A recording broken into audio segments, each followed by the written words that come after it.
In my village, the sun kisses the earth with a warm golden light. Children laugh and chase chickens through the dusty paths. The air is thick with the sweet smell of mangoes and the earthy scent of the soil after a brief rain. But for me, there was always another sound, a sound that lived just beneath the happy noises of my home. It came from the great Baobab tree, the one that stood like an ancient guardian at the edge of the village. Its trunk was wide and wrinkled, like the skin of a wise old elephant. Its branches reached for the sky, heavy with secrets, and from its roots a sound would rise.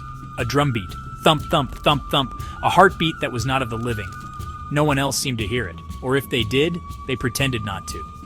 My mother would hum a little louder when we walked past the baobab. My father would clear his throat, his eyes looking anywhere but at the giant tree. The elders would purse their lips, their faces becoming masks of silence. But I heard it. I heard it in the quiet of the afternoon when the village rested. I heard it in the deep of the night, when the moon was a silver coin in the dark sky. The sound was faint, a ghost of a rhythm. It pulled at me, a soft but constant call. It was a secret that belonged to the earth, to the tree, and somehow to me. The baobab tree was a place of stories. Under its shade, old men told tales of brave warriors and clever animals. Lovers carved their names into its soft bark, hoping for a love as strong and lasting as the tree itself. But for my family, the tree was a place of shadow. It was a reminder of something lost, something broken. The drumbeat was our family's secret whisper, a sound that followed us through generations. It was a rhythm of misfortune, a song of sadness that only we could truly feel in our bones. It was the sound of a curse, and its steady, low pulse was a constant reminder of the weight we carried. I was just a girl, with feet that loved to dance and a heart that loved to sing. But the drumbeat made my feet feel heavy. It made my songs catch in my throat. I would sit by my window, looking out at the silhouette of the baobab against the sunset. The sky would be painted in brilliant shades of orange, pink, and purple, but all I could focus on was the sound. Thump, thump, thump, thump. It was a lonely sound, a sound of someone trapped. I knew even then that the sound was connected to me, woven into the fabric of who I was. And I knew with a certainty that frightened me that I had to understand it.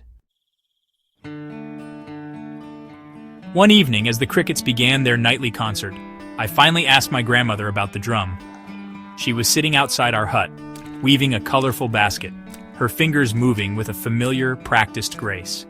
Her face, lined with the maps of many years, grew still. She put down her work and looked at the baobab tree, its dark shape a giant against the star-dusted sky. "That sound, Amara," she said, her voice barely a whisper, "is the sound of our family's broken promise." She told me a story that had been passed down from mother to daughter, a story spoken only in hushed tones, heavy with the dust of the past. It was the story of a great-great-grandmother who loved a drummer from a faraway land. My ancestor, she explained, had promised to wait for him, to keep his rhythm alive in her heart until he returned from a long journey. But a terrible drought came to the land. The crops withered, and hunger gnawed at the village. To save her family, she was forced to marry a wealthy man she did not love. She broke her promise to the drummer. When he finally returned, his heart was shattered. He played one last song for her on his drum, a song of betrayal and sorrow. He then buried the drum beneath the young baobab tree, cursing it to beat forever as a reminder of the broken vow, a curse that would bring misfortune to every generation of our family. And it had. My grandmother spoke of the strange luck that followed us. My grandfather, a great farmer, saw his best harvest fail for no reason. My own mother, whose voice was once the sweetest in the village choir, lost her ability to sing in public, her voice trembling with a strange fear whenever she tried.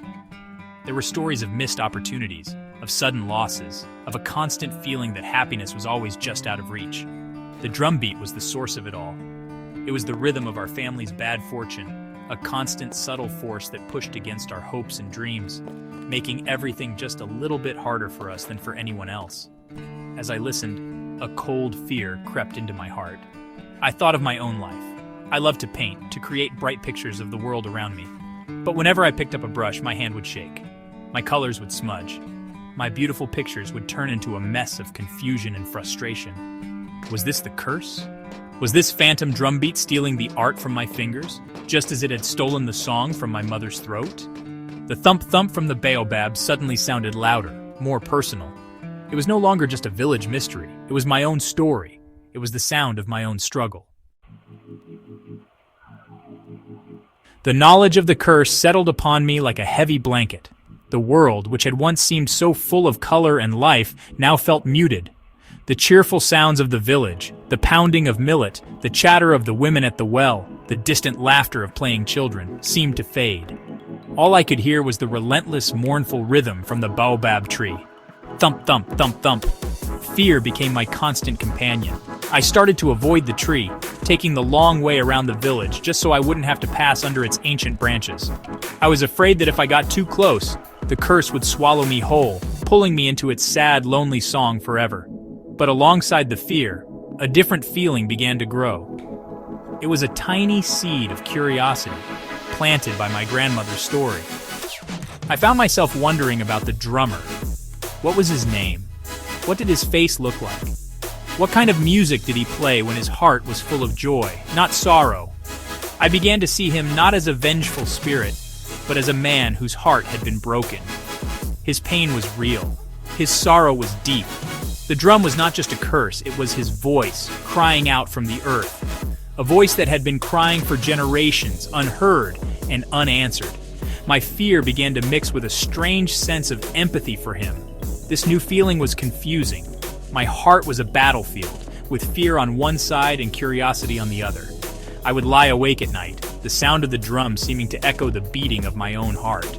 I was terrified of the curse and what it could do to my future, to my dreams of becoming an artist. Yet I was also drawn to the story, to the deep human sadness at its core. I realized that running from the sound was not enough. Ignoring the drum would not make it stop. The curse had been fed by generations of fear and silence. I knew, with a growing certainty, that I had to do something different. My determination began to push through the fear, like a small plant pushing through hard, dry earth. I decided I would not let this shadow control my life. I would not let my hands shake forever. I wanted to paint my bright pictures. I wanted my mother to sing again. I wanted my family to be free from this weight. The only way to do that was to face the sound. I had to walk towards the baobab tree, not away from it. I had to listen to the drum, not cover my ears. I had to understand its story, not just fear its power. The decision was made. I would be the one to break the silence. The next day, as the sun began its descent, casting long shadows across the village, I walked towards the baobab tree. Each step was heavy, my heart pounding in my chest, a frantic rhythm against the slow, steady beat from the earth. Thump, thump, thump, thump. I reached the massive trunk and placed my hand on its rough, ancient bark.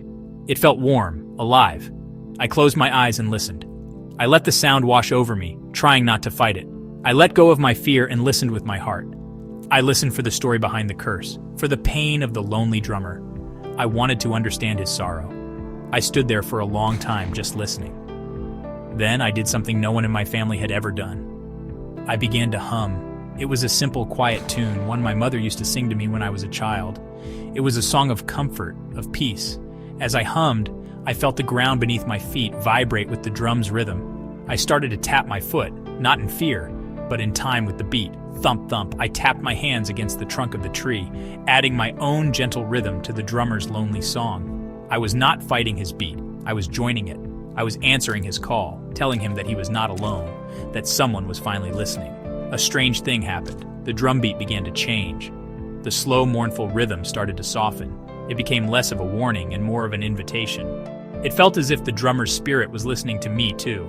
I poured all my feelings into my simple rhythm. My empathy for his pain, my hope for my family's future, my desire for healing. I wasn't breaking the curse with anger or magic.